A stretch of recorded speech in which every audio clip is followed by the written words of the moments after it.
Hello everyone, मैं धर्मेंद्र सोनी अपने YouTube channel chemistry classes bye DS sir में आप सभी का हार्दिक स्वागत करता हूं। डियर स्टूडेंट्स, आज हम पढ़ेंगे, बड़ा इम्पोर्टेंट टॉपिक है, कंपटीशन पॉइंट ऑफ व्यू भी एंड फॉर हायर क्लासेस के लिए भी है। केमिस्ट्री के अंदर स्लेटर रूल के बारे में, स्लेटर रूल कब यूज होगा, कैसे उसको यूज करना है, इन सब बातों के बारे में आज हम इस वीडियो लेक्चर के अंदर पढ़ने जा रहे हैं। उससे पहले हम बात कर लेते हैं कि आयंस के इलेक्ट्रॉनिक कॉन्फ़िगरेशन के बारे में, कि आयंस के इलेक्ट्रॉनिक कॉन्फ़िगरेशन कैसे लिख सकते हैं या आयंस क्या क्या होंगे। तो आयंस के बारे में अगर मैं बात करूं, दो तरह के हैं बेटा, एक कैटायन है और एक अनायन है। कैटायन क्या होगा और अनायन क्या होगा। कैटायन कैरी पॉजिटिव चार्ज, कि जिसके ऊपर पॉजिटिव चार्ज है। पॉजिटिव चार्ज कब आ रहा है? After the loss of electron. अनायन, अनायन का मतलब है which carry negative charge, means they gain the electron.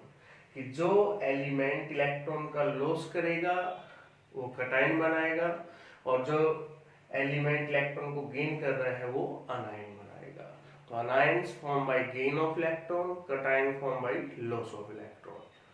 अब प्रॉब्लम कहाँ आती है कि जब हम D and F block element का कॉन्फ़िगरेशंस लिखते हैं, इलेक्ट्रॉनिक कॉन्फ़िगरेशन, तो वहां से इलेक्ट्रॉन को कहाँ से आपको रिमूव करवाना है, कि पहले इलेक्ट्रॉन कहाँ से रिमूव होगा, उसके बाद कहाँ से, उसके बाद कहाँ से। In D and F block element, D और एफ ब्लॉक एलिमेंट के अंदर सबसे पहले जो इलेक्ट्रॉन रिमूव होगा वो होगा एन एस सेल से। एन जो आउटर सेल है एस वाली, उससे रिमूव होगा। Then n minus one d से रिमूव होगा, and then n minus two f से रिमूव होगा इलेक्ट्रॉन। तो इस तरीके से आपने आयंस के इलेक्ट्रॉनिक कॉन्फ़िगरेशंस को करना है। ये बात यहाँ लिखी है कि in case of D and F block elements, electron remove from ns then n-1d and then from n-2f subcell। For example, यहाँ एक एग्जाम्पल ले लेते हैं हम। एग्जाम्पल ले लिया हमने आयरन का। आयरन है 26 एटॉमिक नंबर है, डी ब्लॉक एलिमेंट है। आयरन का कॉन्फ़िगरेशन लिखूं मैं आर्गन 18 4s2 3d6, इस तरीके से हम उसको लिख सकते हैं। पिछले लेक्चर के अंदर हमने सीखा था writing of electronic configurations in different way. Iron 2 positive लिखना चाह रहा हूं मैं। आयरन 2 पॉजिटिव का मतलब है कि इसने दो इलेक्ट्रॉन को लॉस कर दिया है। अब दो electron, iron is A D block element. क्यों है डी ब्लॉक एलिमेंट? क्योंकि इसका लास्ट इलेक्ट्रॉन डी सब सेल के अंदर जा रहा है। अगर पी में जाता तो पी ब्लॉक एलिमेंट होता, अगर एस में चला जाता तो एस ब्लॉक एलिमेंट होता। तो ये बड़ी यूजफुल इंफॉर्मेशन है, इस बात को भी आपको नोट करना है कि ब्लॉक किस तरीके से डिवाइड किए गए हैं। बेसिक्स बात कर रहे हैं तो इलेक्ट्रॉन्स डिवाइड, ब्लॉक्स डिवाइड किए गए हैं कि लास्ट इलेक्ट्रॉन किस सब सेल के अंदर एंटर कर रहा है। एस सब सेल में कर रहा है तो एस ब्लॉक एलिमेंट है, डी के अंदर एंटर कर रहा है तो डी ब्लॉक एलिमेंट है। तो यहाँ पर ये क्या है? डी ब्लॉक एलिमेंट है। तो डी ब्लॉक एलिमेंट में मेरे कैटायन का कॉन्फ़िगरेशंस लिखना है आयरन 2 पॉजिटिव का। तो पहले इलेक्ट्रॉन रिमूव होगा NS सेल से, तो NS सेल यहाँ पर है 4s। Iron 2 positive means 2 electron का लॉस हो गया। 3 पॉजिटिव होता तो 3 इलेक्ट्रॉन का लॉस हो गया। 4 पॉजिटिव होता तो 4 इलेक्ट्रॉन का लॉस हो गया। तो यहाँ से 2 इलेक्ट्रॉन का लॉस हो गया आपके पास, ये आ गया आर्गन 18 3d6। आयरन 3 पॉजिटिव की बात करूं तो 3 इलेक्ट्रॉन का लॉस है। S के सारे निकल गए थे। अब नेक्स्ट n-1d से, n-1d है ये। अब यहाँ से एक इलेक्ट्रॉन रिमूव होगा तो पहले 6 थे, अब एक रिमूव हो गया तो कितना बचेगा? 5 रहेगी यहाँ पर, तो 3d5। ये इसका कॉन्फ़िगरेशन आ गया। सिमिलरली हम लिख सकते हैं कॉपर का। कॉपर एक्सेप्शनल कॉन्फ़िगरेशंस में भी आता है। कॉपर का कॉन्फ़िगरेशंस हम अगर लिखते हैं तो आर्गन 18 है 3d10 4s1। अब कॉपर 1 पॉजिटिव और 2 पॉजिटिव। पहले बात करते हैं 1 पॉजिटिव के बारे में। 1 पॉजिटिव का मतलब है कि इट लॉस 1 इलेक्ट्रॉन। तो 1 इलेक्ट्रॉन लॉस कर रहा है, डी ब्लॉक एलिमेंट है। इलेक्ट्रॉन कहां से निकलेगा? NS सेल से, S सेल से।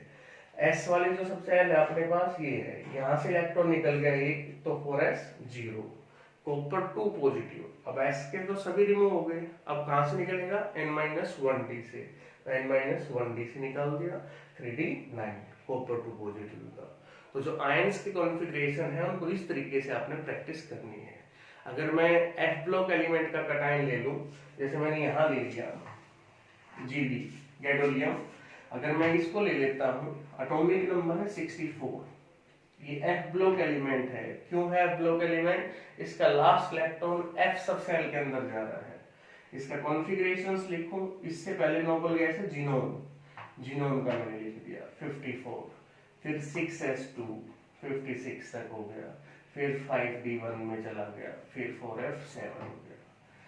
तो गैडोलियम का हमने कॉन्फ़िगरेशंस लिख दिया। अब इसके आयंस लिखने हैं, Gd2 positive and Gd3 positive. इसके बारे में 2 पॉजिटिव मींस 2 इलेक्ट्रॉन का लॉस हो गया। कॉन्फ़िगरेशंस हम लिख रहे थे, जीनोन 54 था, 6s2 था, तो पहले इलेक्ट्रॉन s से निकलेगा, तो कॉन्फ़िगरेशंस क्या बच गया, 4f7 और 5d1, ये Gd2 पॉजिटिव था। इसी तरीके से अगर मैंने Gd3 पॉजिटिव लिखना है, मींस 3 इलेक्ट्रॉन का लॉस हो गया, s के रिमूव हो गए हैं सारे, कि 6s 0 हो गए यहाँ पर। अब इलेक्ट्रॉन निकलेगा n-1d से, n-1d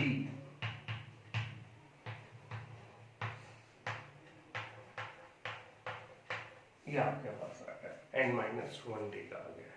तो इस तरीके से आपने कटायंस के कॉन्फ़िगरेशंस की प्रैक्टिस करनी है। अनाइन का लिखना पड़ता है मेरे को, जैसे S2 नेगेटिव लिख दिया मैंने, सल्फर का था, सल्फाइड बन गया है, तो S2 नेगेटिव मींस 2 इलेक्ट्रॉन का गेन हो रहा है। इससे पहले अगर मैं ओनली सल्फर का लिखूं, तो 1s2 2s2 2p6 3s2 और 3p4, ये इसका कॉन्फ़िगरेशन हो गया।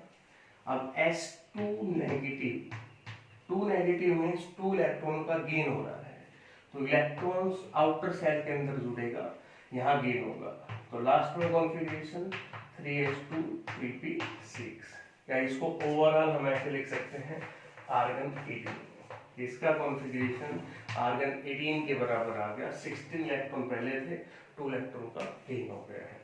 ये अनाइंस की बात होती है, तो इनके बारे में आपने प्रैक्टिस करनी है आयंस के कॉन्फ़िगरेशन से regarding.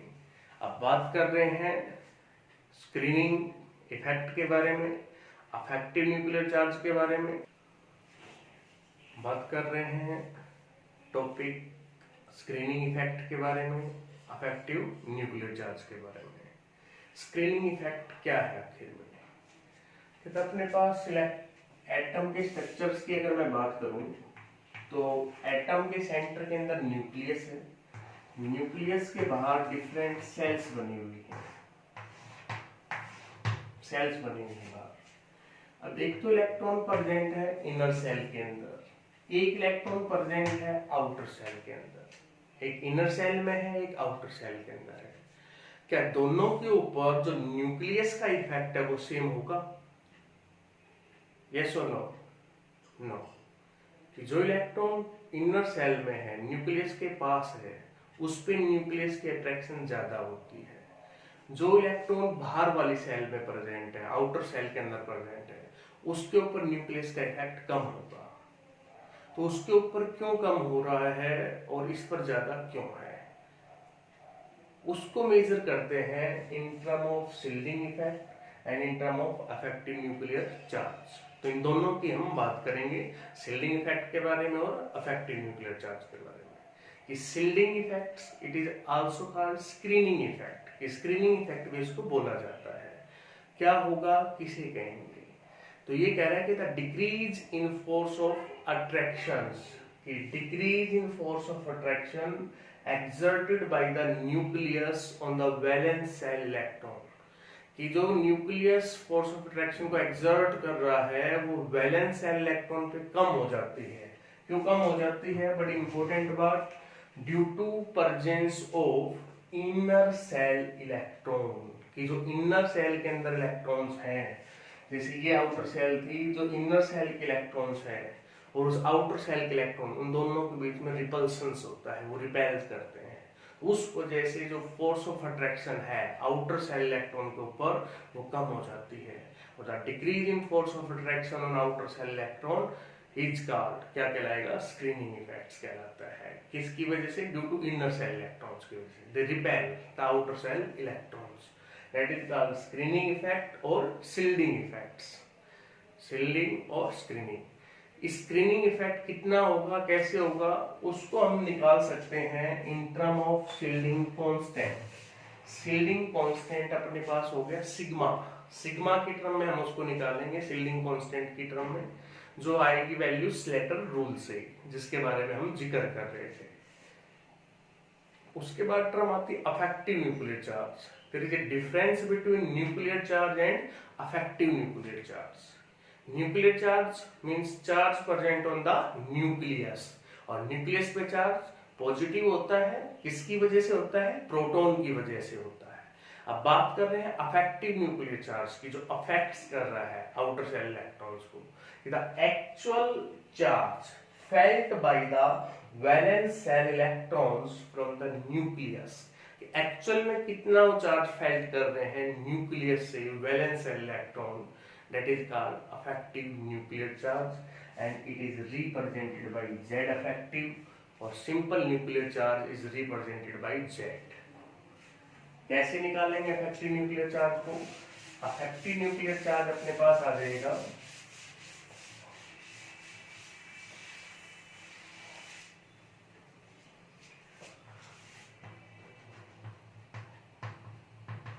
Z effective is equal to Z minus sigma. What is Z? Z is nuclear charge, atomic number का भी है, क्योंकि atomic number number of proton होते हैं, वही होगा sigma. Sigma is a shielding constant या screening constant, and its value is depend upon number of inner shell electrons. Inner shell electrons बढ़ेंगे, इसकी वैल्यू बढ़ती चली जाएगी। Shielding constant value depend upon inner shell electron. Number of inner shell electron increases, the value of shielding constant increases.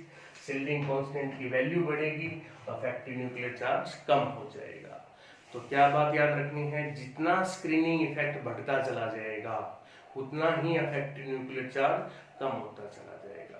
बड़ी important बात है, आने वाले चैप्टर में भी यूज होगी। अब सिग्मा की वैल्यू कैसे निकालें सर?